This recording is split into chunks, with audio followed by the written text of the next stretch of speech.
O século XV encerrou com as igrejas anabatistas sofrendo perseguição dos católicos, inclusive na Península Ibérica, que em 1492 voltou para o domínio de Roma. O século XVI, do ano 501 ao ano 600, terá um acréscimo na perseguição devido ao surgimento das filhas da Babilônia apocalíptica, que são as igrejas protestantes.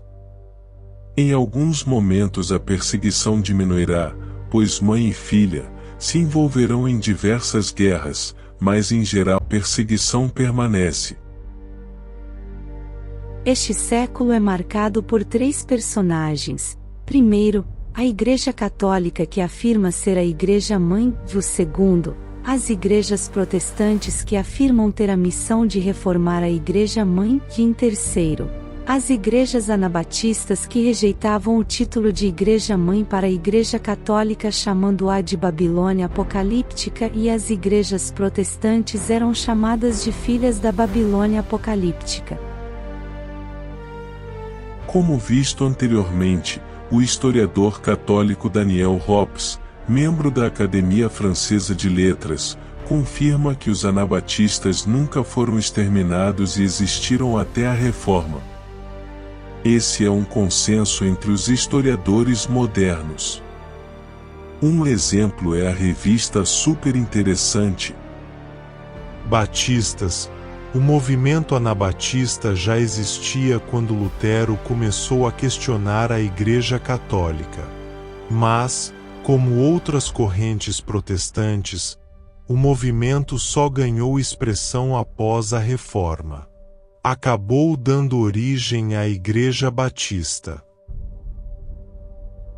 A revista afirma que os anabatistas deram origem aos batistas, mas na verdade deram origem a diversos grupos tais como luteritas, irmãos morávios, vaterlanders, menonitas, quakers, batistas gerais, congregacionais, Amish, Igreja Anabatista da Irmandade, Igreja dos Irmãos, Assembleia dos Irmãos, Casa de Oração, Igreja dos Nazarenos, Assembleia de Deus, Igreja do Evangelho Quadrangular, entre outras. A historiadora americana Jody B. Fleming, membro da Igreja Anabatista dos Nazarenos, Estados Unidos, em artigo publicado no periódico Anabaptist Witness, Testemunha Anabatista, descreve a visão dos anabatistas sobre a Reforma Protestante. Os anabatistas deixaram de lado com lógica consistente todas as outras manifestações do cristianismo, o mundo inteiro, incluindo líderes e governantes da Igreja Católica e Protestante, consistia exclusivamente de pagãos. Todos haviam rejeitado a verdade de Deus. Eles estavam entre os primeiros a tornar a grande comissão obrigatória para todos os crentes. A ênfase anabatista na realização prática do sacerdócio dos crentes e sua atividade leiga desenvolveu-se na ideia de que a missão está enraizada no amor de Deus, focada em Jesus e capacitada pelo Espírito Santo. Os anabatistas foram procurados, perseguidos, presos, despojados, exilados e mortos por cidades e governantes luteranos, reformados e católicos. Diante da visão anabatista, devemos perguntar qual a contribuição da Reforma Protestante para a história. A principal contribuição foi a drástica redução do poder da Igreja Católica Romana. Antes da Reforma, toda a palavra papal era assumida como a palavra de Deus. A interpretação pré-reforma era que Deus falava com o Papa, este falava com o rei, que estava imediatamente abaixo do Papa, e o rei falava com o povo. Após a reforma, o povo e os reis viram o Papa ser questionado e assim, a responsabilidade de representar a humanidade diante de Deus estava dividida entre o Papa, em Roma, e Lutero na Alemanha. A estes dois se juntou um terceiro representante, que foi Zwinglio na Suíça. Depois um quarto representante de Deus na Terra, que foi o rei Henrique VIII na Inglaterra. Por fim, surgiu um quinto representante, e João Calvino. Todos esses representantes causaram uma grande descrença no povo, ao ponto dos crentes em um determinado momento, matar os crentes do outro representante, ou seja, os luteranos começaram a matar os católicos e os católicos pagaram com a mesma moeda. Eram todos governos civis que possuíam opiniões religiosas, mas na prática, eles continuaram ligados à religião de Roma. Os anabatistas definiam esses representantes como a Babilônia apocalíptica e as suas filhas protestantes. Após a Reforma, o suposto reino de Deus, que os papas afirmaram ter sido implantado, primeiro com Eusébio de Cesareia e Constantino, depois com o Papa Leão III e Carlos Magno, estava fragmentado e seus fragmentos se destruíam mutuamente. O reino que Eusébio de Cesareia anunciou como sendo o cumprimento de AP 20, e que duraria 1000 anos, estava fragmentado e até passará do tempo, pois existia há 1200 anos. Por conta disso, Lutero afirmava que estavam vivendo a batalha de Gog e Magog, ao fim do milênio de AP 20. Por outro lado, veremos uma redução na perseguição às igrejas anabatistas. Essa redução será lenta e durará cerca de 350 anos, para que finalmente, próximo do ano 1850 da era cristã, a perseguição à fé será encerrada. É importante destacar que a perseguição não se encerrará porque a Babilônia apocalíptica e sua filha protestante reconhecerá o erro. Na verdade, a perseguição se encerra porque a Revolução Francesa e a independência dos Estados Unidos determinarão que ninguém poderá ser molestado por sua fé. Além de reduzir o poder da Igreja Católica Romana, os protestantes também contribuíram com a propagação da Bíblia, pois eles defendiam o direito de todo o povo ter está nas mãos. Essa atitude causará um grande desenvolvimento educacional na Europa. Na verdade, devemos atribuir ao movimento humanismo renascentista a responsabilidade pela reforma protestante, pois o grande mestre desse movimento, Erasmo de Roterdão, era também o mestre de Martinho Lutero. É pena que Lutero não concordou com Erasmo nas doutrinas da predestinação e guerra justa. Erasmo negava as duas e Lutero defendeu ambas. Os protestantes também criticaram as vendas de indulgências, dando fim a este terrível sistema de opressão do mais pobre. Era comum um pobre não conseguir pagar pelo perdão dos seus pecados ou mesmo para fazer uma missa para o ente querido. Segundo a Igreja Católica Romana, a alma da criança que morresse sem uma missa, peregrinaria nas trevas como vagalumes. Apesar de melhorar a vida do pobre por um lado, a reforma prejudicará esse mesmo pobre, pois terá início uma série de guerras entre católicos e protestantes, inclusive com a invasão de Roma pelos protestantes, em que ocorreu um grande massacre. Essas guerras aumentarão a pobreza do povo. No ano 1504 morreu Isabel de Castela, a rainha católica que implantou a Inquisição na Espanha em 1497. Sob a direção desta rainha, foram 7 anos de perseguição, que até parecia a grande tribulação. Sofreram os cristãos anabatistas e sofreram também os judeus. Em 1492, Isabel liderou junto ao seu marido, o católico Fernando de Aragão, de 1452 a 1516, a perseguição e expulsão dos judeus da Espanha e Portugal. Foi um acordo com o papado para se livrar da dívida que possuíam com os judeus. Isabel era mãe de Catarina de Aragão, a esposa do rei católico da Inglaterra, Henrique VIII. Quando este se torna protestante, repudia a esposa católica e dizer da filha Maria Tudor. Essa Maria, neta de Isabel, se tornará rainha da Inglaterra e perseguirá implacavelmente as igrejas anabatistas e também as igrejas protestantes, de onde lhe virá o título de Maria, a Sanguinária. Próximo do ano 1510, o padre William Helblin abandonou a batina e adotou a fé anabatista, e isso se conclui devido à sua reaparição 11 anos depois, pregando contra o batismo de recém-nascidos. Helblin, que pregava entusiasmado contra essa prática, incentivando os pais a não batizarem seus filhos. O historiador William Steppe, em sua obra História dos Anabatistas, diz: William Helblin, pastor em Wittkon, um pequeno povoado próximo de Zurique, parece ter sido o primeiro entre os irmãos suíços a pregar contra o batismo de infantes. Nesse mesmo ano, 3 pais de Zolikon recusaram batizar seus filhos. Um ex-sacerdote chamado Johannes Brotli apoiou a decisão deles. As represálias não demoraram. Helblin foi encarcerado em agosto e, pouco tempo depois, foi forçado a abandonar Zurique.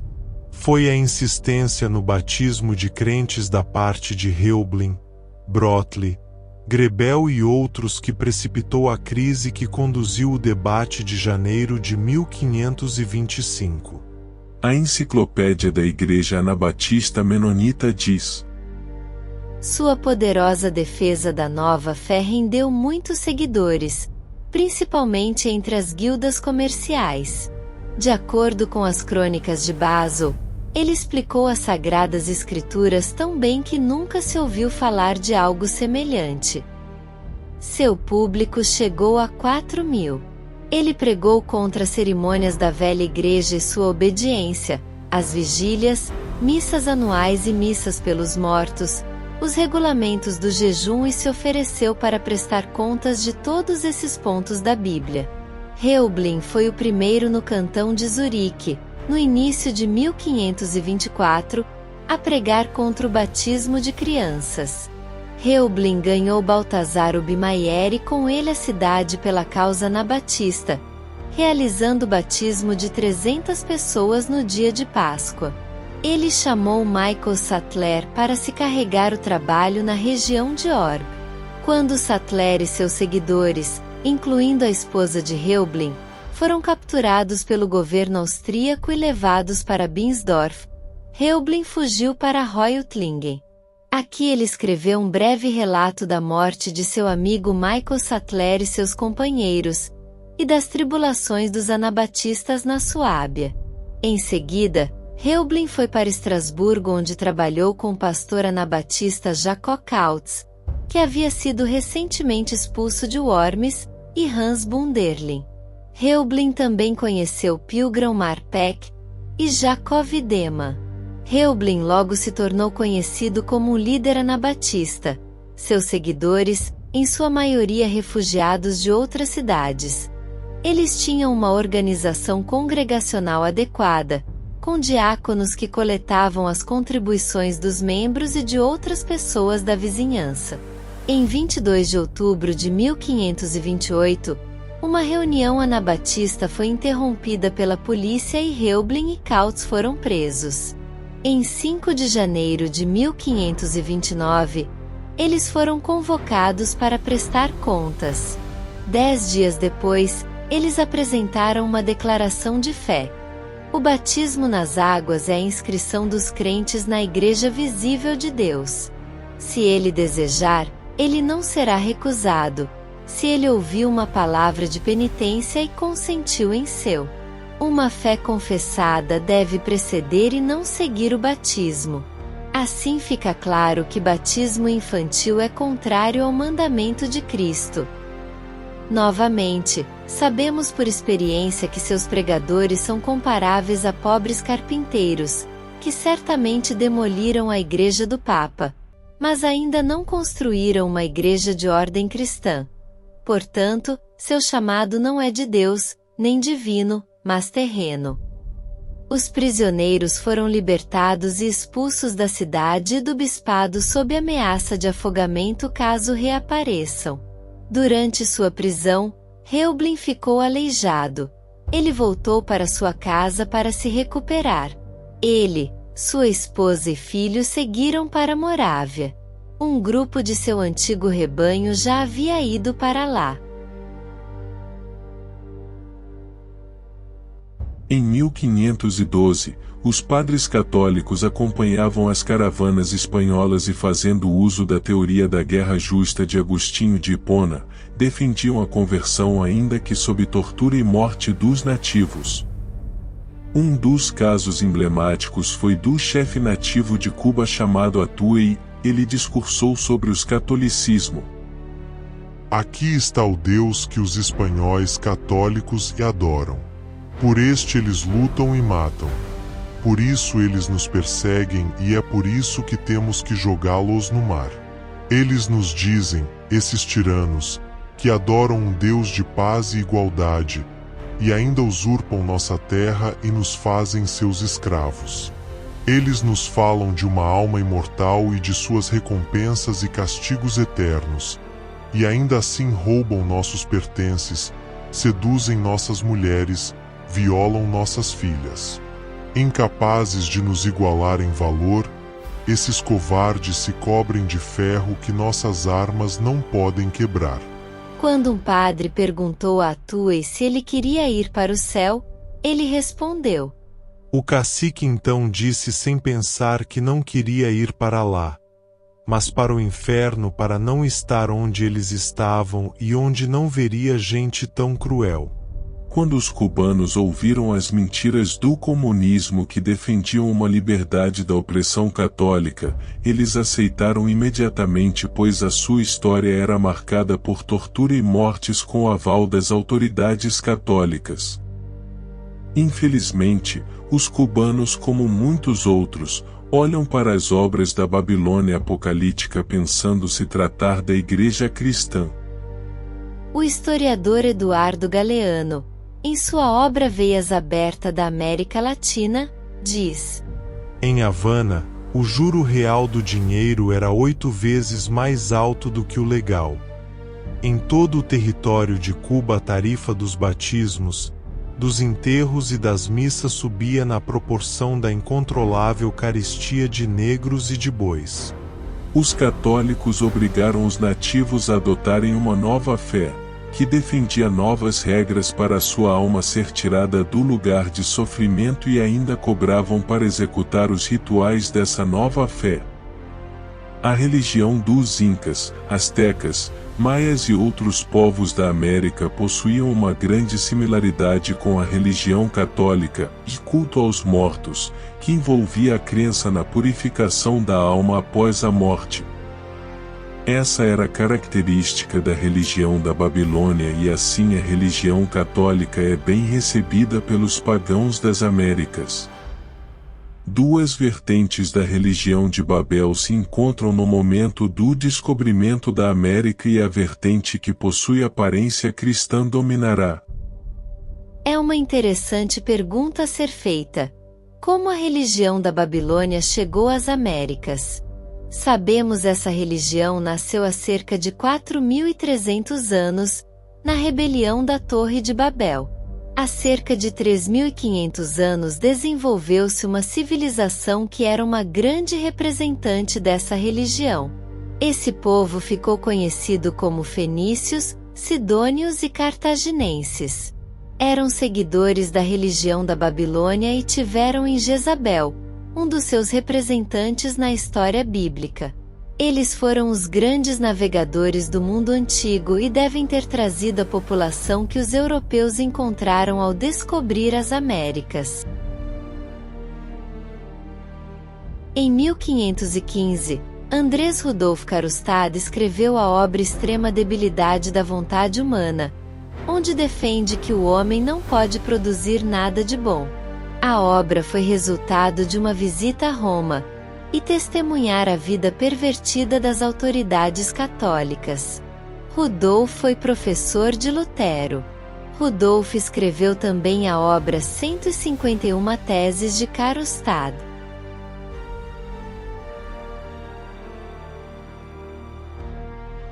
Em 1516, Erasmo publicou a obra O Lamento da Paz, onde afirma: um doutor verdadeiramente cristão nunca prova a guerra. Erasmo criticava as muitas guerras santas o que a Igreja Católica organizava há séculos. Erasmo criticava a venda de indulgência e chegou a afirmar que se juntasse todos os pedaços da cruz de Jesus Cristo que os católicos vendiam, daria para construir vários navios. Erasmo publicou em 1516 a obra que é considerada o estupim da Reforma, o Novo Testamento grego.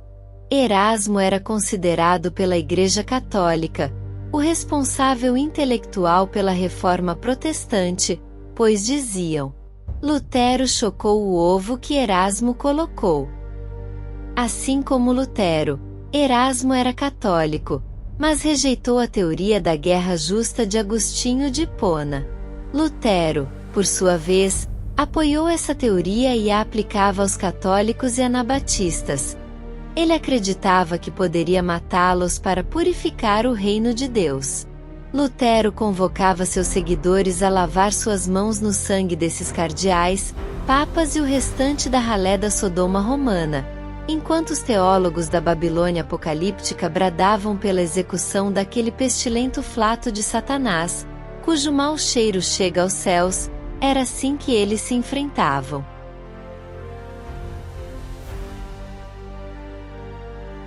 Em 1516, o inquisidor dominicano Johann Tetzel foi nomeado pelo Papa Leão X como grande comissário para indulgências na Alemanha.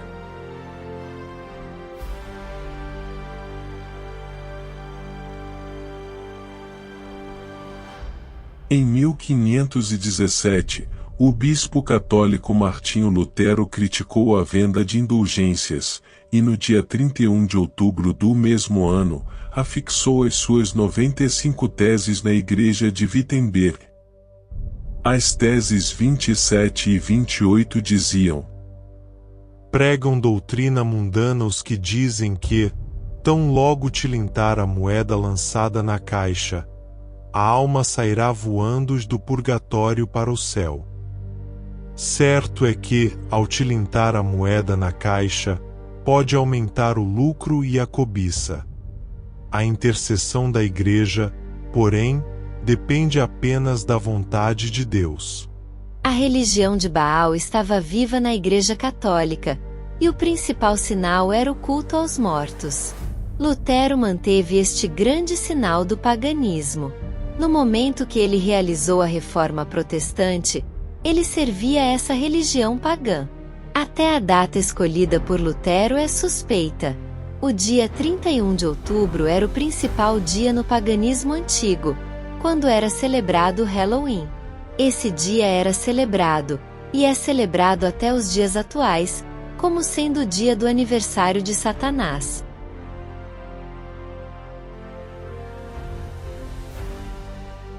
Em 1519, Lutero desenvolveu a doutrina justificados pela fé somente.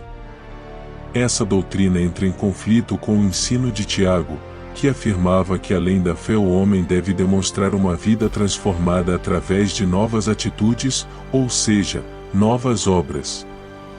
Lutero afirmava que a epístola de Tiago deveria ser rasgada da Bíblia. Conta o célebre escritor Chesterton, convertido do protestantismo à fé católica, que Martinho Lutero era propenso a ataques de fúria irracionais, durante um dos quais arrancou da Bíblia a carta de Tiago. O próprio Lutero reconhece sua posição acerca dessa carta no prólogo do Novo Testamento da sua Bíblia de Setembro. Deve-se distinguir entre livros e livros. Os melhores são o Evangelho de São João e as cartas de São Paulo, especialmente a dos Romanos, Gálatas e Efésios, e a primeira carta de São Pedro.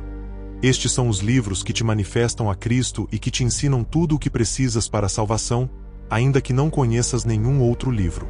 A carta de Tiago, diante destes livros, nada mais é do que palha, pois não apresenta nenhum caráter evangélico.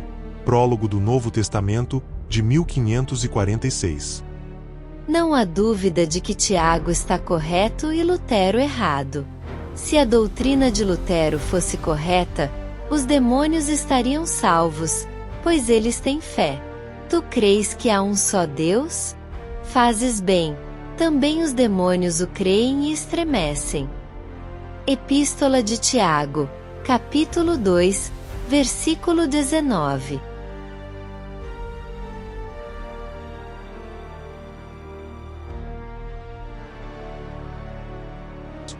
No ano 1519, temos um importante documento sobre a antiguidade das igrejas anabatistas. O historiador John Christian, em sua obra História das Igrejas Batizadoras, 1922, diz: Johanna Selecta Custelacius escreveu uma carta da Boêmia, 10 de outubro de 1519, a Erasmus, afirmando que por 100 anos os Picardi estavam mergulhando os crentes, e que eles rebatizaram e eram, portanto, anabatistas. Suas palavras são: os que chegam à sua seita devem ser mergulhados em água.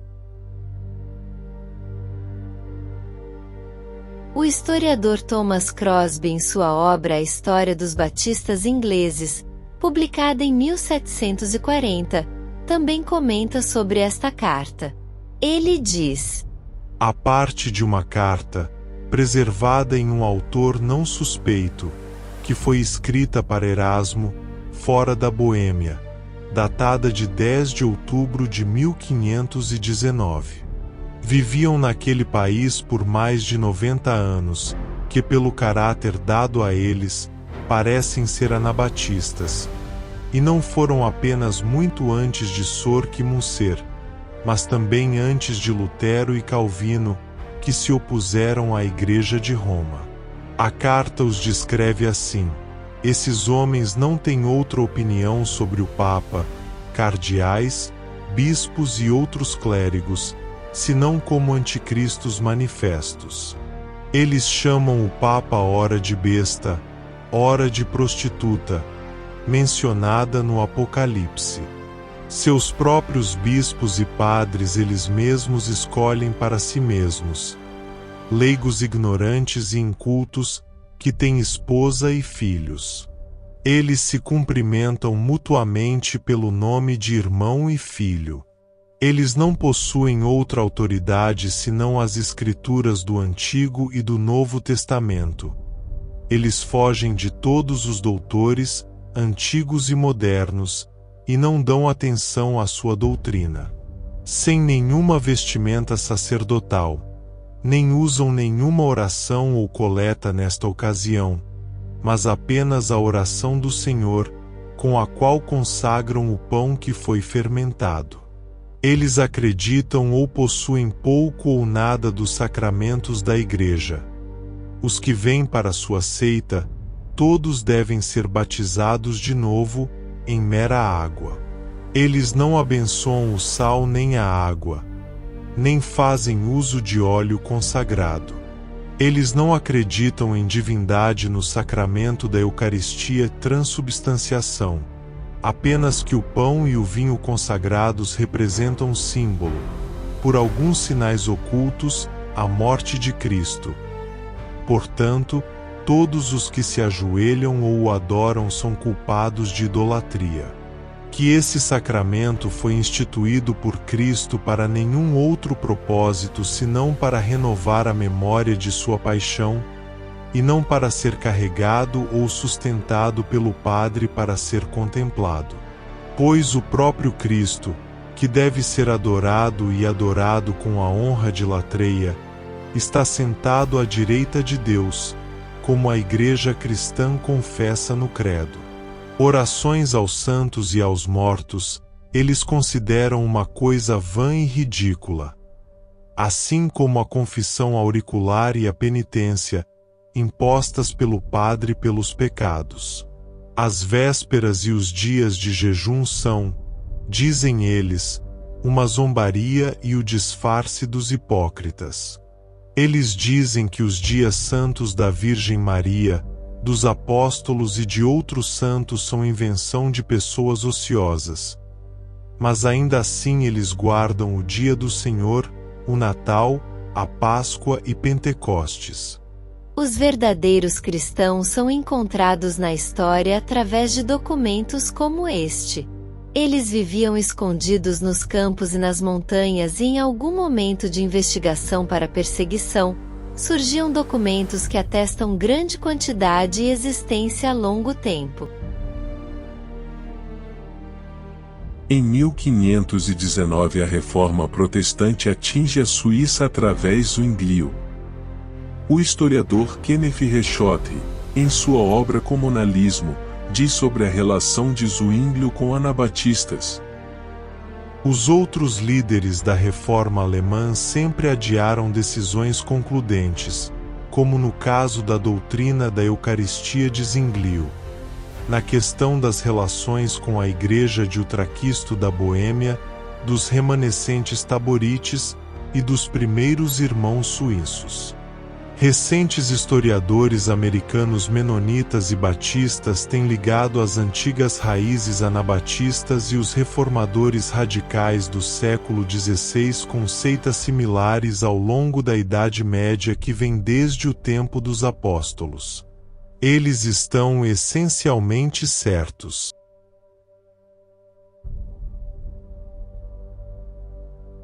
No portal da Catedral de Zurique se encontra escrito: A reforma de Ulrich Zwinglio começou aqui, em 1º de janeiro de 1519.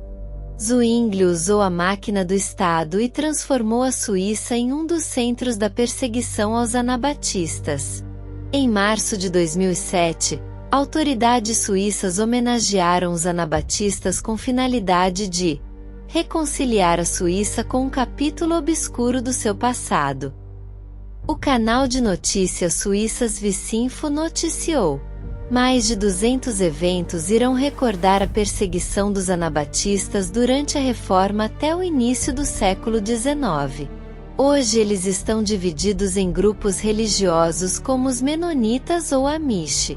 Nós, como sucessores indiretos das autoridades políticas daquele tempo, lamentamos as injustiças cometidas contra tantas pessoas e o sofrimento causado, declarou Werner Luginbu, presidente do governo do Cantão de Berna, durante a cerimônia inaugural em 24 de março. As comemorações do ano anabatista começaram através de um concorrido culto na igreja protestante da cidade de Langnau, na região rural do Emmental. Trata-se de uma zona histórica, onde as autoridades reprimiram brutalmente os anabatistas, os grupos que desafiavam os preceitos dos grandes reformadores do século XVI como Martinho Lutero e um dos líderes suíços da Reforma, Ulrich Zwingli, declarando que eles não eram suficientemente radicais. Por sua recusa de aceitar as regras da nova igreja e a insistência no batismo de adultos, ao invés do infantil, os anabatistas terminaram sendo encarcerados, torturados, expulsos do país e, em alguns casos, até mesmo executados. A perseguição continuou até 1810 na Suíça, enquanto que na Holanda, onde também vivia uma considerável comunidade anabatista, esta durou apenas algumas décadas. Em seu discurso, Gerber afirmou que o desafio atual para os menonitas seria manter-se fiel à sua fé, apesar da nova atenção que recebem. É difícil sistematizar as crenças anabatistas daquela época, porque qualquer grupo que não era católico ou protestante que batizava adultos, como os unitários socinianos ou semignósticos como Thomas Muenzer, eram rotulados como anabatistas. Esses grupos, junto com os anabatistas, constituem a Reforma Radical. Em 1520, o arcebispo católico Cláudio de Seyssel escreveu a obra Disputas contra os erros e a seita dos valdenses, onde diz que as igrejas anabatistas que viviam nos vales franceses surgiram nos dias de Constantino, fundadas por um pastor chamado Leão. O historiador Antônio Carlos Dias, em sua obra A História dos Batistas, um estudo da continuidade, diz: Cláudio Seyssel, arcebispo católico, diz que um certo Leão foi acusado de ter dado origem aos valdenses dos vales, nos dias de Constantino o Grande. Quando, depois disso, os editos já mencionados, de Honório, saíram condenando os rebatizadores, 413 da era cristã, os mesmos aumentaram ainda mais o número de anabatistas refugiados nos vales do Piemonte. No VI e no VII séculos, houve outras fugas para lá de crentes.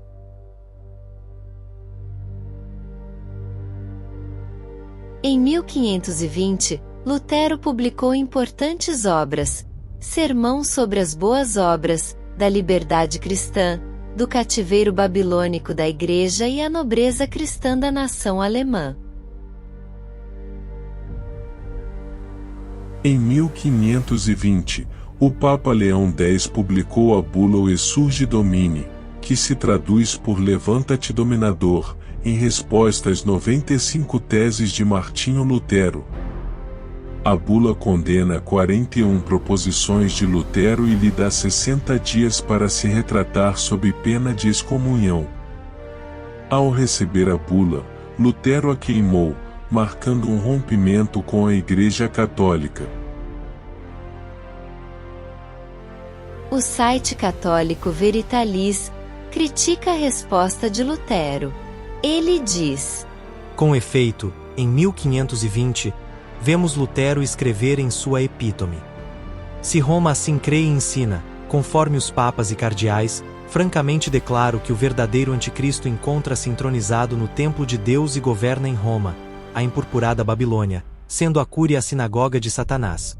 Se a fúria dos romanistas não cessar, não restará outro remédio senão os imperadores, reis e príncipes reunidos com forças e armas atacarem a essa praga mundial, resolvendo o assunto não mais com palavras, mas com a espada. Se castigamos os ladrões com a forca, os assaltantes com a espada, os hereges com a fogueira, porque não atacamos com armas, com maior razão, a esses mestres da perdição, a esses cardeais, a esses papas, a todo esse ápice da Sodoma romana, que tem perpetuamente corrompido a Igreja de Deus, lavando assim as nossas mãos em seu sangue?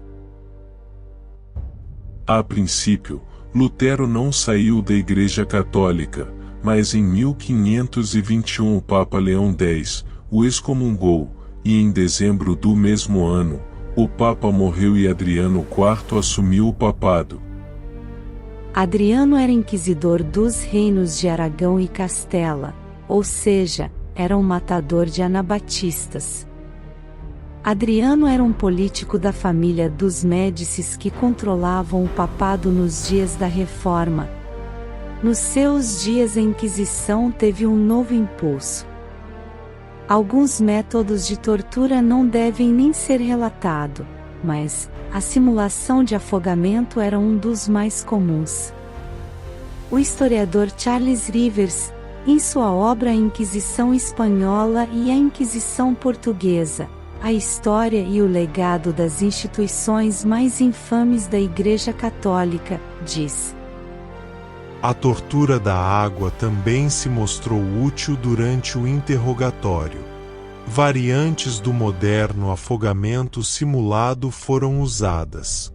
Por exemplo, às vezes um prisioneiro era obrigado a deitar em uma espécie de estante enquanto um dos torturadores os amarrava e fechava o nariz. Um funil era alojado na boca do prisioneiro e 8 litros de água fervente eram despejados em suas gargantas. Às vezes, um pano era enfiado na boca. Isso despertou um reflexo de deglutição que empurrava o líquido para o estômago, e o prisioneiro imobilizado acabava por ter uma sensação horrível de asfixia. O processo era repetido até que os prisioneiros perdessem a consciência. Um relato falava de uma suspeita de recaída vinda de Ciudad Real, que, ao se recusar a confessar, foi imobilizada e silenciada com um pano na boca.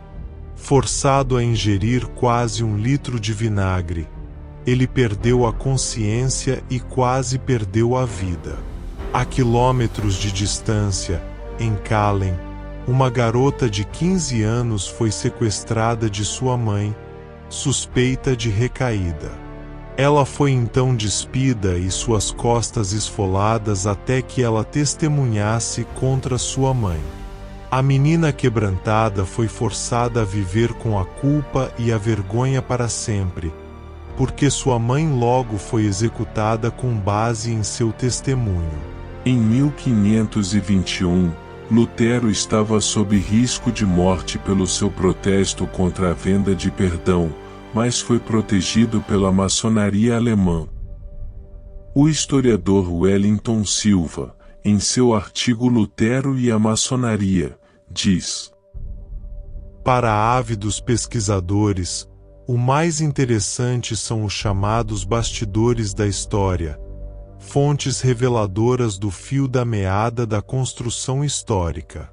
A união histórica de duas correntes importantes teve papel determinante para o sucesso da Reforma Protestante, a maçonaria católica e a protestante.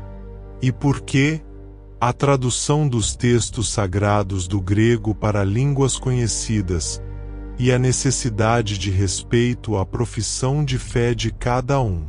A história tem como base e se fundamenta na memória oral, documentos históricos e achados arqueológicos, ossadas, antigas construções, urnas funerárias.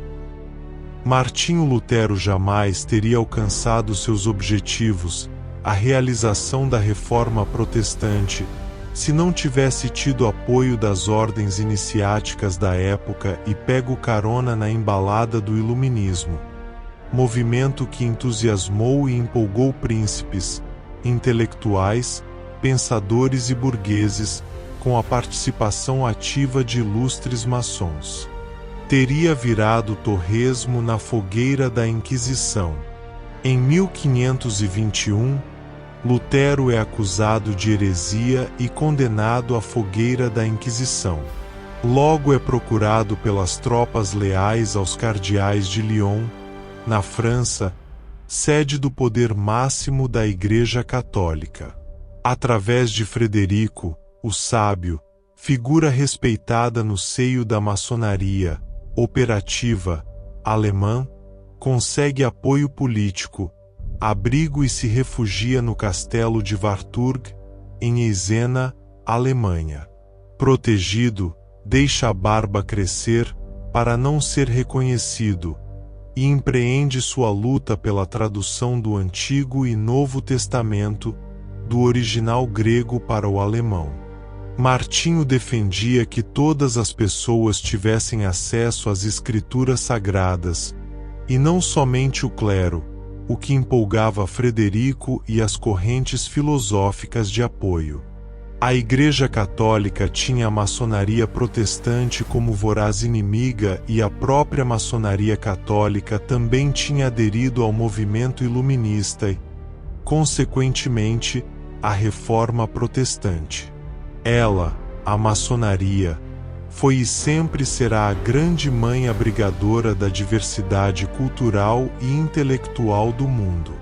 Aos olhos da Igreja Inquisitorial da Idade Média, pré-moderna e moderna, a maçonaria seria formada por hereges tais como Jacques de Mola e seus templários, John Hus, Martinho Lutero, João Calvino e todos os outros protestantes, Henrique VIII e os anglicanos, Copérnico, Galileu Galilei e Giordano Bruno. No Brasil, os primeiros cultos protestantes foram realizados dentro de templos maçônicos no Rio de Janeiro, São Paulo, Minas Gerais, Bahia e Pernambuco. O primeiro pastor batista e protestante brasileiro, Robert Porter Thomas, foi maçom e consagrado ao ministério da palavra em salão de loja maçônica em 12 de julho de 1880. A primeira igreja batista estabelecida no Brasil, 10 de outubro de 1871, foi em Santa Bárbara, SP, com trabalho altivo do pastor e maçom Richard Ratiff. O missionário e declarado maçom Salomão Luiz Ginsburg, missionário da Junta de Missões Estrangeiras de Richmond, editor da imensa obra Cantor Cristão, 16 hinos, e tradutor de 102 hinos, foi o fundador, em São Fidélis, Rio de Janeiro, da loja maçônica Auxílio à Virtude, em 2 de fevereiro de 1894.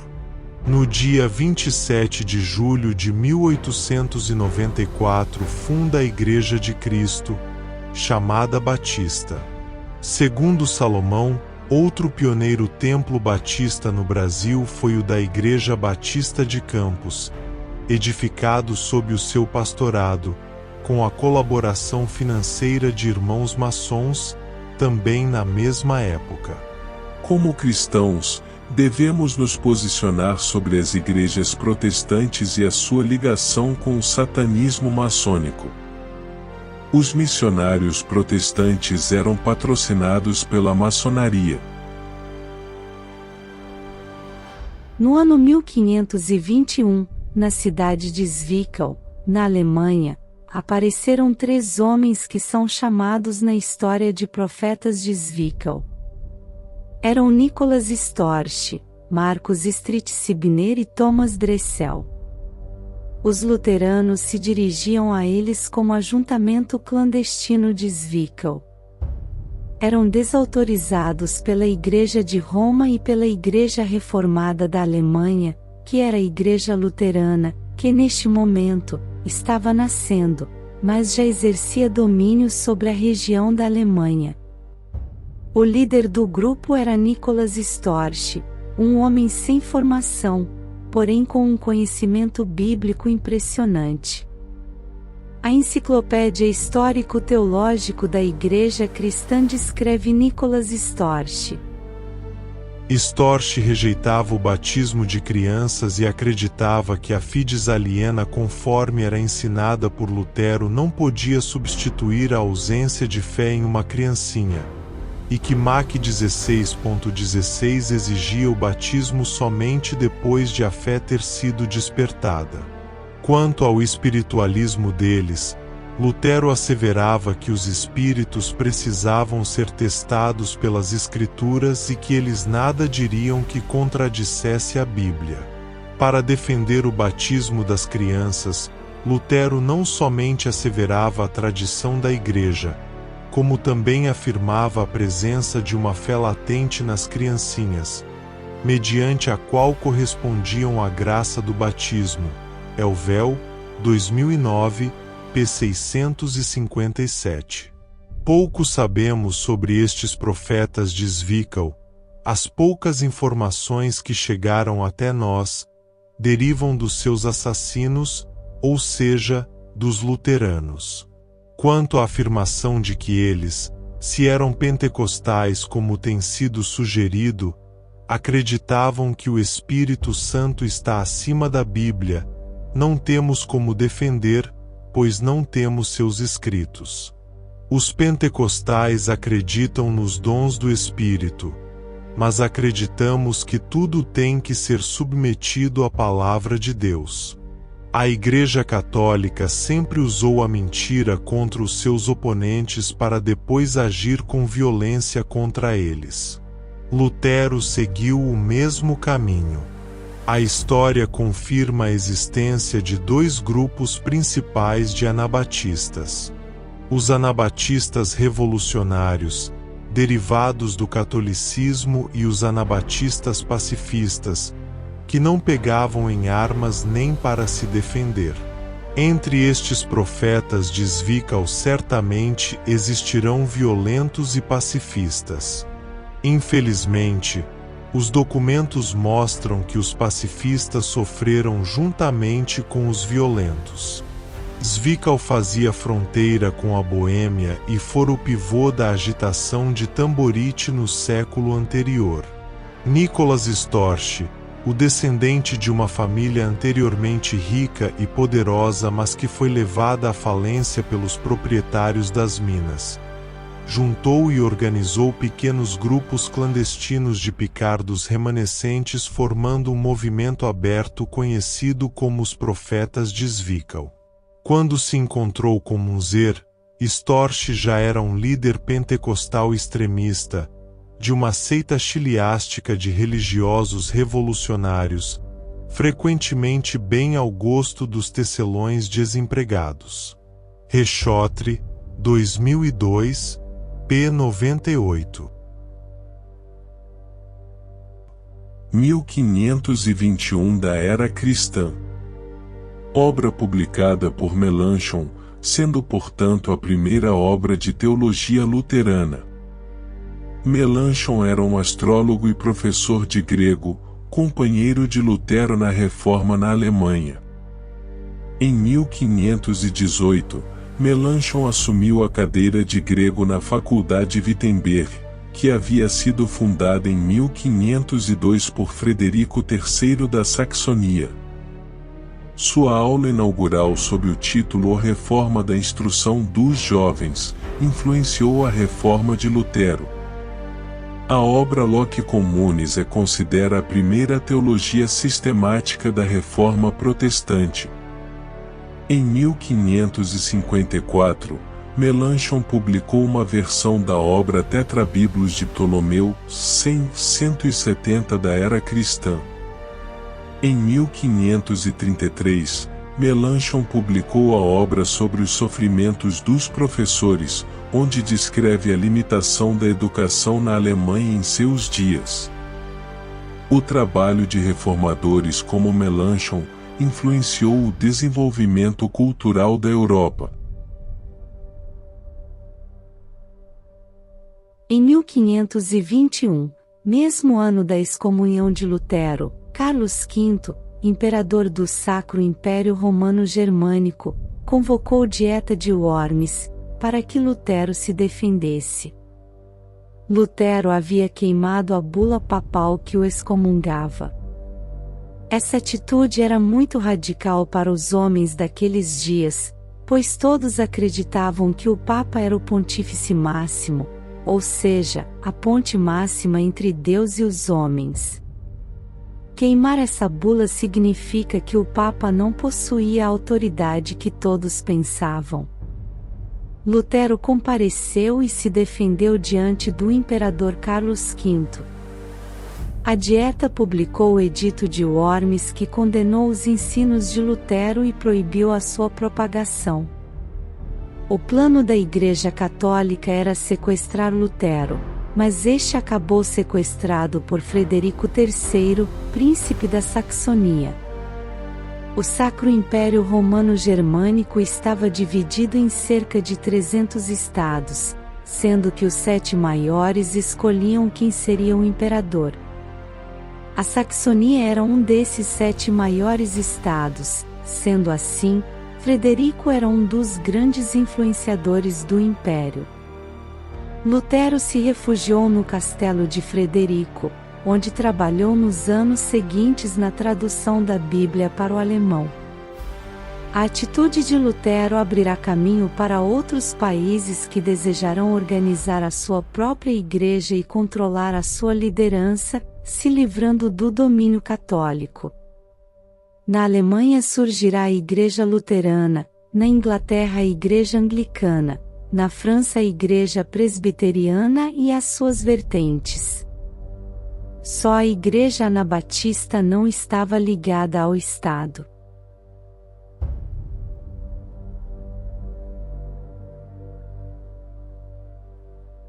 Lutero defendia o cessacionismo, ou seja, afirmava que os dons espirituais haviam cessado e criticava os anabatistas pelas manifestações espirituais que havia entre eles. O historiador Edith Riat, em sua obra 2000 anos de cristianismo carismático, diz sobre os anabatistas. Ele alegou que os milagres estiveram circunscritos particularmente à era apostólica e não eram mais necessários para confirmar a autoridade de alguém que está do lado da Escritura. Ele usou o mesmo tipo de argumento em resposta aos anabatistas que, em sua opinião, confiavam excessivamente na presença direta do Espírito Santo. A Enciclopédia Histórico-Teológica da Igreja Cristã diz: sua ideia principal era a convicção de que Deus falava diretamente às pessoas e revelava a sua vontade mediante visões e sonhos, ao invés da Igreja ou das Escrituras. Lutero criticou os anabatistas porque foi encontrado pentecostalismo entre os anabatistas. A Alemanha de Lutero estava repleta de anabatistas que viviam escondidos há séculos. O historiador John Mark Rutten, em sua obra sobre a cessação dos charismata, a polêmica cessacionista sobre os milagres pós-bíblicos, descreve a visão protestante sobre os dons espirituais. Estes autores estão, essencialmente, reafirmando a posição protestante clássica sobre esta questão, a saber, os dons espirituais miraculosos, incluindo a profecia, foram em algum sentido fundacionais na medida em que foram essenciais para a iniciação e propagação da fé cristã. Mas, como andaimes, eles não eram mais necessários depois que a estrutura viável e as doutrinas da Igreja haviam sido estabelecidas. Os cessacionistas não possuem nenhum texto das Escrituras Sagradas que possa fundamentar a sua tese. Na verdade, o cessacionismo é o argumento de uma igreja que não possui dons espirituais, pois adotou doutrinas heréticas. Por fim, estão negando aquilo que o Espírito Santo os negou, os dons espirituais. Os dons espirituais eram chamados de carisma na história da Igreja por sua derivação do termo grego carisma, que se traduz por dom, CRM 1.11. Os dons espirituais foram descritos por Jesus como uma promessa que envolvia revestimento de poder, CLC 24.49. O termo revestimento neste versículo é tradução do grego hindu e era utilizado para descrever o sujeito que se revestia de algum atributo ou característica especial. O termo era aplicado ao homem que se o revestia ou de audácia, fortaleza e nobreza. A pergunta que deve ser feita a todo cessacionista: faz sentido Jesus prometer um revestimento que se aplicava apenas à igreja primitiva? Claro que não. Em todas as eras da igreja, principalmente na igreja dos últimos dias, o revestimento é necessário. Lutero foi enganado por acreditar que estava reformando a igreja cristã, quando na verdade ele estava reformando a Babilônia apocalíptica. Ele procurou o uso dos dons espirituais, ou carisma, na história da Igreja Católica e não encontrou, e assim concluiu que os dons haviam cessado. No ano 1521, cristãos anabatistas produziram um documento defendendo a sucessão anabatista, ou seja, defendiam que a sua origem remetia aos apóstolos e não à Igreja Católica. O historiador John Christian, em sua obra Uma História dos Batistas, diz: os batistas da Reforma alegaram que eles tinham uma origem antiga e chegaram a sugerir uma sucessão de igrejas. Esta alegação foi apresentada por eles no início da Reforma em 1521 d.C. Uma carta antiga já existe, a sucessão anabaptística. A carta tem sua própria data como a dos irmãos suíços, escrita aos anabatistas da Holanda, respeitando sua origem, um ano antes, ano 1522, Subtibus Bernardi Gauteri. Coloniae, 1603 e 1612. A carta é particularmente importante, pois mostra que os batistas, em 1521, reivindicaram uma sucessão. Van Genten, um católico romano, cita a carta e chama os anabatistas de gafanhotos, que duram como macacos. O autor do Successio Anabaptistica diz sobre os anabatistas: estou lidando com os menonitas ou anabatistas, que se orgulham de ter a sucessão apostólica, isto é, a missão e a extração dos apóstolos. Quem afirma que a verdadeira igreja não é encontrada em lugar algum, exceto entre si e suas congregações, uma vez que somente com elas permanece o verdadeiro entendimento das Escrituras. Assim, eles vendem para as pessoas simples rubis de vidro para pedras preciosas. Se alguém os carrega com a novidade de sua seita, eles afirmam que a verdadeira igreja, durante o tempo do domínio da Igreja Católica, estava escondida. No ano 1522, os anabatistas conhecidos como Irmãos Boêmios, desenvolveram um catecismo para ensinar a fé às crianças.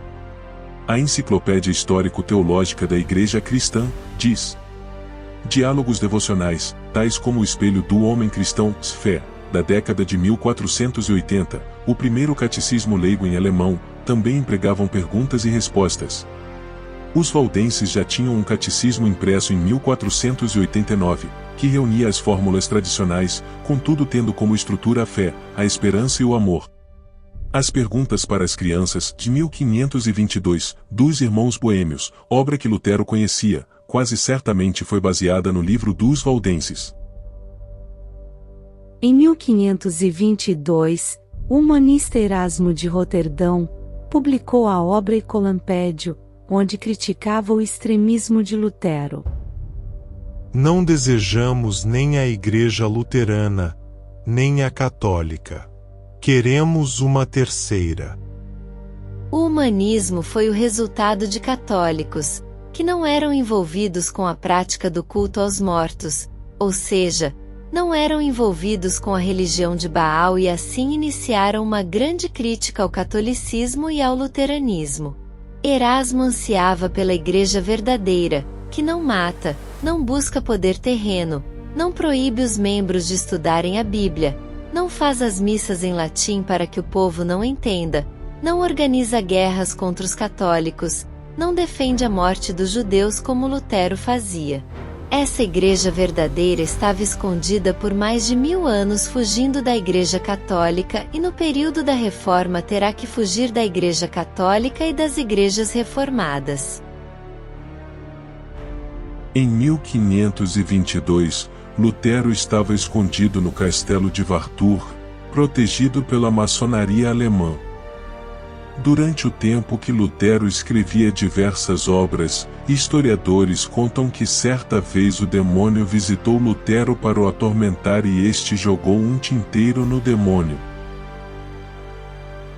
No ano 1522, devido à perseguição papal, Lutero começou a defender que este era o anticristo, que estava sentado no trono de Pedro, e defendia que deveria usar a violência, ou guerra justa, para tirar o anticristo do trono de Pedro. Em um folheto intitulado Contra a falsamente chamada Ordem Espiritual do Papa e dos Bispos, de julho de 1522, Lutero disse: seria melhor que se assassinassem todos os bispos e se arrasassem todas as fundações e claustros para que não se destruísse uma só alma, para não falar já de todas as almas perdidas para salvar os seus indignos fraudadores e idólatras. Que utilidade têm os que assim vivem na luxúria, alimentando-se com o suor e o sangue dos demais? A violência dos protestantes contra os católicos será imediata. Neste período, a Igreja Católica era dona de muitas terras. Os protestantes invadiram essas terras e foram implacáveis com os bispos. Além de tomar o território, eles matavam a todos. Em 1523, assentou-se no trono de Pedro, o Papa Clemente VII. Além dos problemas com a reforma de Lutero na Alemanha, no seu pontificado enfrentou um embate entre Carlos V, imperador do Sacro Império Romano Germânico, e Francisco I, rei da França. Tanto Carlos V como Francisco I exigiram que o Papa assumisse um apoio ao seu reino. Em 1527 as tropas de Carlos V invadiram e saquearam Roma e o Papa foi preso. Foi mais um resultado do protesto de Lutero. Os reis já não viam o Papa como representante de Deus.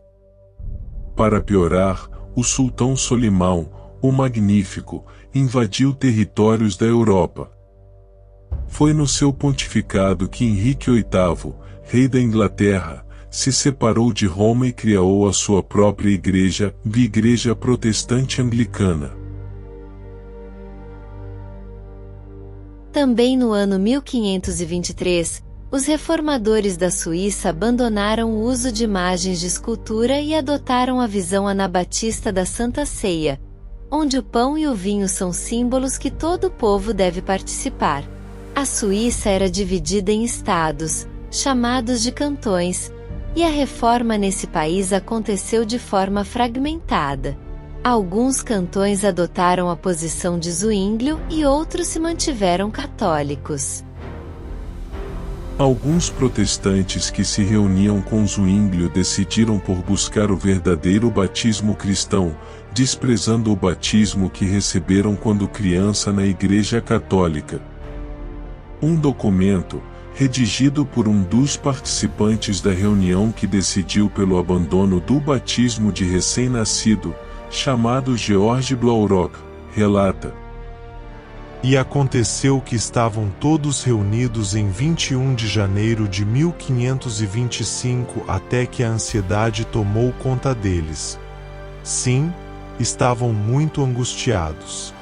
Imediatamente, começaram a dobrar seus joelhos perante o Deus Altíssimo no céu e clamaram a Ele como instrutor de corações, e oraram a Ele para que lhes revelasse sua divina vontade e para que lhes mostrasse misericórdia. Não foram motivados por carne e sangue, muito menos pela iniciativa humana, porquanto sabiam bem o que teriam de padecer por isso. Depois da oração, George, da casa de Jacó, ficou em pé e suplicou a Conrado Grebel que, em nome de Deus, o batizasse com o verdadeiro batismo cristão sobre sua fé e conhecimento. E quando ele se ajoelhou com semelhante pedido e desejo, Conrado o batizou.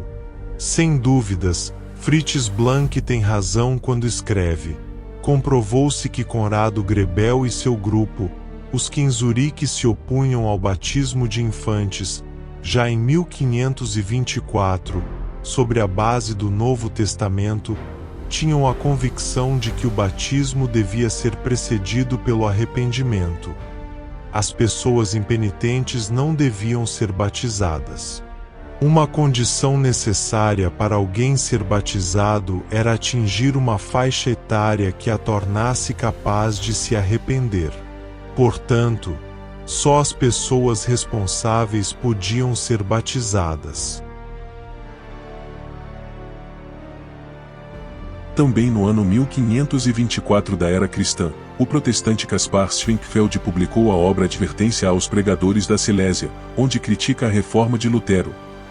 Um dos pontos de discórdia era a ausência de livre-arbítrio das criaturas.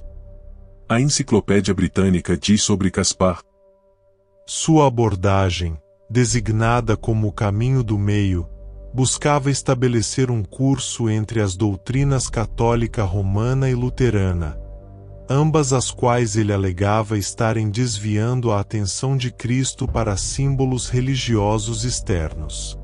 A defesa de Schwenkfeld de suas doutrinas e dos princípios da liberdade religiosa contra o reformador alemão Martin Bucer em um sínodo em Estrasburgo, 1533, não convenceu os líderes dos grupos ortodoxos a afrouxar seu controle sobre o sínodo. Indesejado na cidade, Schwenkfeld partiu, estabelecendo-se em Ulm, de onde foi expulso em 1539 por luteranos. No ano seguinte, publicou uma refutação mais detalhada dos ataques à sua doutrina, intitulada Grande Confissão. Seus livros foram proibidos em territórios protestantes, e ele se tornou um fugitivo religioso. Pelo resto de sua vida, ele permaneceu escondido, mudando frequentemente de casa, escrevendo sob uma variedade de pseudonimos e respondendo aos seus críticos com um fluxo constante de panfletos e livros. As Irmandades permaneceram ativas no sul da Alemanha após a morte de Schwenkfeld, mas sua vitalidade foi virtualmente destruída durante a Guerra dos 30 Anos. Em 1524, Erasmo de Roterdão publicou a obra de livre-arbítrio, Discursos ou Comparações, onde critica a doutrina da predestinação. Nesta obra, Erasmo defende que o possui capacidade de escolher entre o bem e o mal, participando da salvação. Erasmo argumentava que o livre-arbítrio é próprio da natureza humana e que a graça divina não elimina o livre-arbítrio, mas o potencializa. Ele definia o livre-arbítrio como aplicar-se às coisas que levam à salvação eterna ou delas afastar-se. O historiador americano Henry Kamen, em sua obra Os Caminhos da Tolerância, descreve a intolerância dos protestantes. Erasmo escreveu a um amigo: eles, os reformistas, têm sempre estas 5 palavras nos lábios: Evangelho, Palavra de Deus, fé, Cristo e Espírito Santo. E, no entanto, vejo muitos se comportarem de tal modo que não posso duvidar de que estejam possuídos pelo demônio. Dirigindo-se a Lutero, diz com esse seu temperamento arrogante, imprudente e revoltado: estás agitando o mundo inteiro com uma ruinosa discórdia. Em Henry Kamen, Os Caminhos da Tolerância. A intolerância era a regra entre os protestantes e os católicos. John Fox, em sua obra O Livro dos Mártires, descreve a intolerância do protestante João Clarke. No ano 1524, numa cidade da França chamada Melden, um homem chamado João Clarke colocou uma nota na porta da igreja, onde chamava o Papa de Anticristo. Por esta ofensa foi açoitado uma e outra vez, e depois marcado na fronte com um ferro candente. Indo depois a Mainz, na Lorena, destruiu algumas imagens, pelo que lhe cortaram a mão direita e o nariz, e lhe desgarraram os braços e o peito com pinças. Suportou estas crueldades com assombrosa fortaleza, e inclusive se manteve suficientemente sereno como para cantar o Salmo 115, que proíbe a idolatria de maneira expressa. Depois disto foi lançado no fogo e queimado até deixar somente cinzas. Fox, 2011, p. 57. Em 1525, Lutero escreveu a obra da Vontade Cativa, onde responde à obra de Erasmo de Roterdão de livre-arbítrio. Lutero nega o livre-arbítrio, afirmando que o pecado original corrompeu a natureza humana, e assim, esta se tornou incapaz de escolher o bem ou cooperar com a graça de Deus.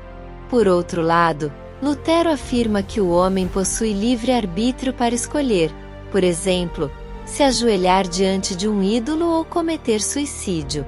Calvino será o primeiro a defender abertamente que ajoelhar diante de um ídolo ou cometer suicídio são determinações divinas. Em 1525, se destacou na Suíça um anabatista valdense chamado Conrad Grebel.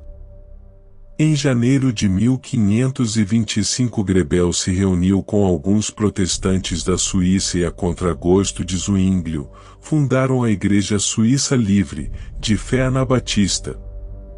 O historiador John Christian, em sua obra Uma História dos Batistas, diz: Conrad Grebel, o ilustre anabatista, recebeu seu aprendizado dos anabatistas valdenses. Muitas das distintas famílias anabatistas de Hamburgo, Altona e Enden eram de origem valdensiana. Já foi registrado que o povo de Appenzell veio a Centegal para ser imerso por Conrad Grebel. Em 1525, os anabatistas tinham 3 lugares neste distrito onde eram realizadas reuniões. O maior foi em Teufen, com um segundo em Herisau e um terceiro em Brunnen. Em todos esses lugares, os serviços eram realizados sob o céu aberto, enquanto os convertidos eram batizados nos riachos e riachos vizinhos. O historiador William Steppe, em sua obra A História dos Anabatistas, apresenta o relato da vida de Grebel. Em Centegallen, Grebel pregou numa congregação muito receptiva, a qual havia sido preparada para receber a mensagem anabatista por meio dos esforços entusiastas de Ulima. O ponto culminante teve lugar em 9 de abril de 1525, quando Grebel batizou uma grande multidão no rio Citer. Disse que umas 500 pessoas foram batizadas pelos irmãos durante as etapas iniciais do movimento em Centegallen. De volta a Zurique, Grebel manteve uma campanha escrita em apoio aos irmãos. Em primeiro lugar, ele se correspondeu com o conselho da cidade, depois com os irmãos e Vadian, mas seus esforços foram em vão. Centegallen, seguindo o exemplo de Zurique, tomou medidas para reprimir o movimento promissor. Do final de abril a junho, Grebel se viu obrigado a se esconder em Zurique. Teve muito cuidado para não aparecer publicamente temendo que Zwingli o encarcerasse. Manteve-se em contato com os irmãos por correspondência, ousando a se reunir com eles apenas de vez em quando. 3 semanas mais tarde, Félix Mans, que havia escapado das garras do magistrado em 8 de outubro, foi capturado e encarcerado na mesma prisão. Depois de terem ficado mais de um mês presos, Grebel e Blaurock foram levados a julgamento em 18 de novembro de 1525. Junto com Mans, foram sentenciados à prisão por tempo indefinido, a permanecer na torre com uma dieta de pão e água pelo seu anabatismo e pela sua conduta imprópria, e ninguém, exceto os guardas, seriam autorizados a visitá-los. Nenhum cristão poderia ser um magistrado, tampouco poderia usar a espada para castigar ou matar alguém, porque não há escritura que apoie semelhante coisa. Mans e Grebel mantiveram que o batismo de crianças era incorreto e afirmaram sua convicção de que o batismo de crentes era o sinal de ser membro na verdadeira igreja. Se eles permitissem que seu escrito fosse publicado, ele estaria disposto a discutir com o mestre Eurico Zwinglio, e se o mestre Zwinglio resultasse vencedor, ele, Conrado, estaria disposto a ser queimado. Por outro lado, se ele, Conrado, resultasse vencedor, não exigiria que Zwinglio fosse queimado. Grebel acreditou que o resultado do debate seria justo, mas as autoridades preferiam a tese de Zwinglio, por esta defender uma ligação da religião com o Estado. Era muito lucrativo. Além dos impostos que o povo pagava, com a reforma protestantes, e a sua ligação com o Estado, os reis e príncipes teriam acesso ao dízimo, que antes estava no controle dos católicos. Em 2 ocasiões, Grebel advertiu o protestante Thomas Müntzer que não se deve usar a espada para defender a fé. Ninguém deve proteger o Evangelho e seus seguidores com a espada, nem sequer a nós mesmos. Os verdadeiros cristãos são ovelhas entre lobos, ovelhas para o matadouro. Eles devem se batizar na ansiedade, na angústia, na aflição. Eles, os verdadeiros discípulos de Cristo, não empregam nem espada mundana, nem guerra, visto que para eles matar é completamente proibido. Grebel, tal como havia prometido, escreveu um panfleto sobre o batismo. Atualmente, não existem cópias desse tratado. Entretanto, segundo aponta Samuel Macaulay Jackson, o esboço da obra pode ser reconstruído a partir da tentativa de Zwinglio de refutar o Tratado de Grebel e a Confissão de Sclaten. Refutação essa intitulada de Refutação das Artimanhas dos Batistas de 1527. Interessante observar que os anabatistas são agora identificados como batistas, ou seja, aqueles que eram chamados de rebatizadores, agora são chamados de batizadores, batistas. Após 5 meses de encarceramento, o intrépido Grebel pediu permissão para que seu manuscrito feito na prisão fosse publicado. Semelhante ousadia provocou uma reação grave. A rejeição à sua petição chegou logo depois de um segundo julgamento ocorrido nos dias 5 e 6 de março de 1526. No dia seguinte, todos os acusados foram sentenciados à prisão perpétua. No mesmo dia, uma nova ordem tornou o ato de batizar num delito passível de pena de morte. Porém, a prisão perpétua durou pouco tempo. 14 dias depois, alguns benfeitores desconhecidos ajudaram os prisioneiros a escapar. O historiador John Christian, em sua obra Uma História dos Batistas, diz: Quando Grebel foi forçado pela perseguição a fugir de Saint-Gall, Roger Nacher, um peleiro, e Eberly Bolt continuaram a ensinar e pregar. Kessler diz que este último era um homem piedoso e de bom coração, praticado nas Escrituras e de fala agradável. Ele pregou durante a maré de Páscoa no Butchers Hall e no Berlingsbeer. Sichers diz: multidões foram batizadas em grandes vasos nos campos, e a cada um dos novos batizados foi dado um novo nome. No ano 1525, um ex-padre chamado Eberly Bolt, que se converteu à fé anabatista e liderou uma igreja anabatista de 1.500 membros, foi executado pela Inquisição. A enciclopédia anabatista menonita diz: ele se permitiu ser batizado aqui em Saint-Gall, e como ele conhecia as Escrituras e era um orador eloquente, eles o rogaram para ser um pregador, e ele se declarou pronto para pregar onde quer que eles desejassem. Então, quase toda a cidade se reuniu em Berlisbeer para ouvir o camponês. Ele pregou na cidade durante as férias da Páscoa e todos os dias da semana seguinte, louvou o anabatismo com belas palavras, anunciou poderes especiais que seus seguidores receberiam, pelos quais todo desejo e prazer no pecado seriam erradicados, e se ofereceu para batizar todos que o desejassem. Então, muitos cidadãos e camponeses vieram.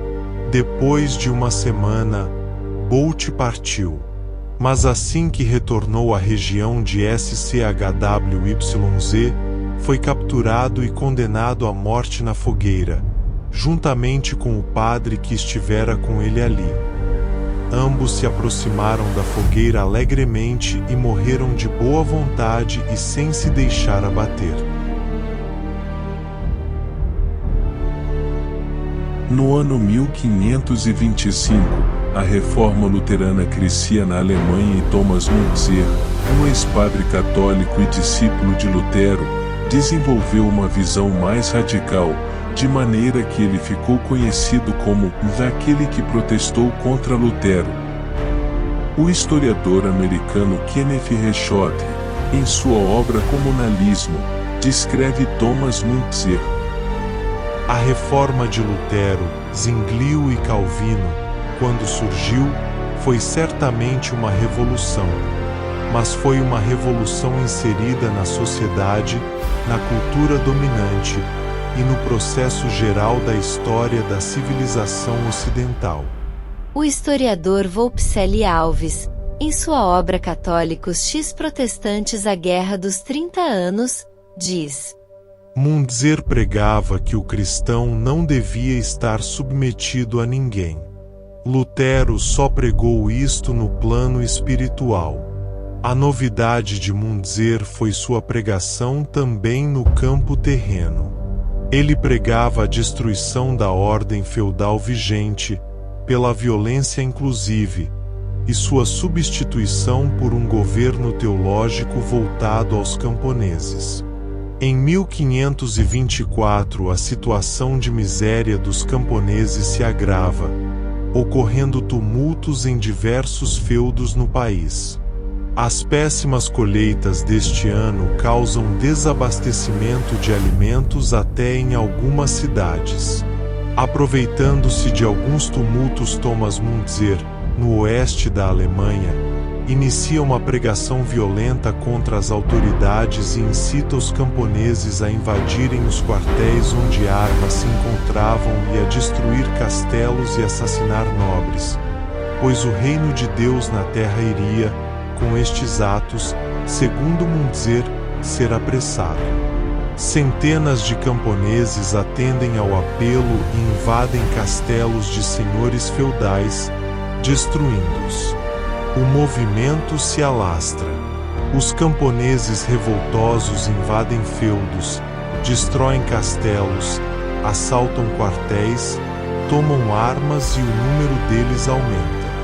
Müntzer uniu-se a Henry Pfeiffer, um seguidor do católico John Huss, que havia rejeitado o batismo de recém-nascido, e defendia o estabelecimento do reino de Deus pela força.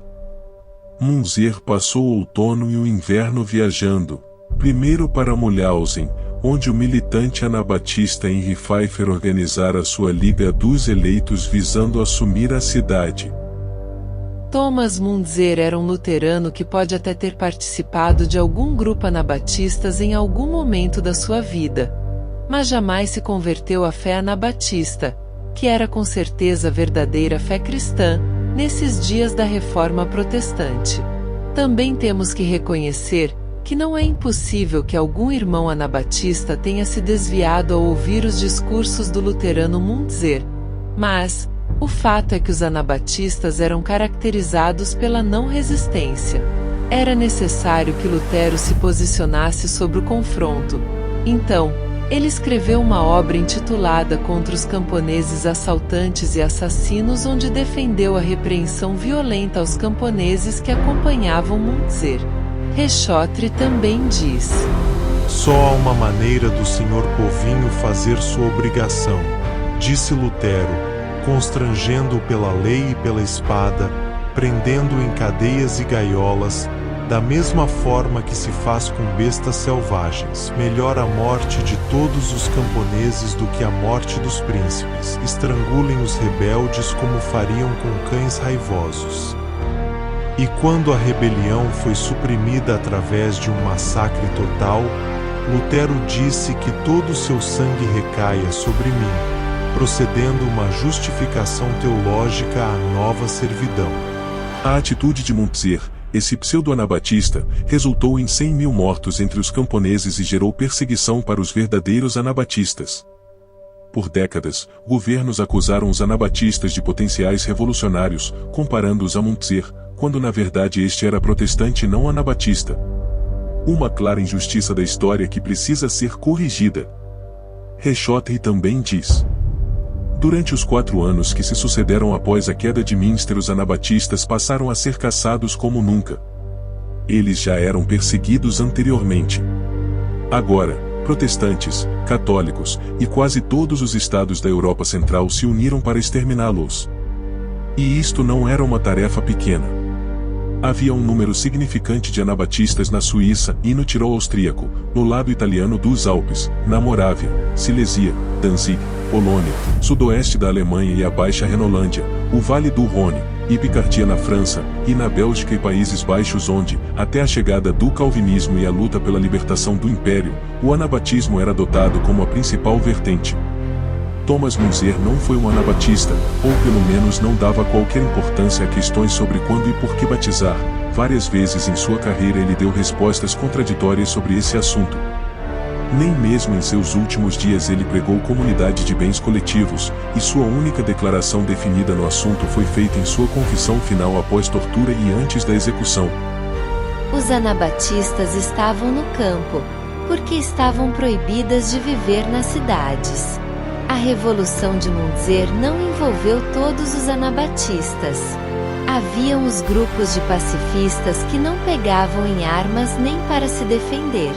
O historiador Wolfseli Waldon, em sua obra Católicos x Protestantes a Guerra dos 30 Anos, diz: a Guerra dos Camponeses deixou 100.000 mortos e o imperador Carlos V convenceu-se ainda mais de que as ideias de Lutero foram as responsáveis pelo levante armado e não só passou a apoiar o catolicismo com mais vigor, como também passou a proibir em todo o Sacro Império Romano-Germânico e também na Espanha que os artigos de Lutero circulassem.